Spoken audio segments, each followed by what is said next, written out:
ஆனா மனைவிக்கு பேரு மீனாம்பிகைன்னு வைங்களா, ஏ மீனாம்பிகை இப்படியா கூட அப்ப மங்கிருச்சு மாசி இடி கூடட்டா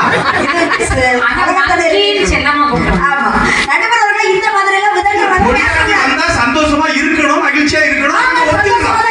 எந்த ஆண்களும் ஒத்துக்க மாட்டோமே. இப்போ நான் நிகழ்ச்சி முடிச்சு வீட்டுக்கு போறேன்னு வைங்கக்கா, உடனே போய் கட்டில போய் உடனே படுத்து உறங்கிட மாட்டேன். அங்க அம்மி கல்லு குழவி கல்லு ஏதாவது இருந்தா தூக்கி ஒளிச்சு வச்சுட்டு தான் படுப்பேன். 2 நாளா என்ன பார்த்து முறைச்சு பார்க்கலாம்.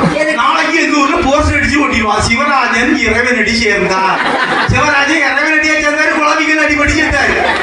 எவருக்கு தெரியும் எப்ப ஜோலி முடிக்கான்னு எங்க தெரியும்? இல்ல கல்யாணத்துக்கு முன்னாடி பின்னாடிதான் ஆம்பளைங்க கஷ்டப்படாங்கன்னு சொன்னாங்கல்ல. ஆனா வரும்போதே விசாரிச்சேங்க, சேதுபதி ஊர்ல எந்த ஆண்களும் தண்ணி அடிக்க மாட்டாங்க.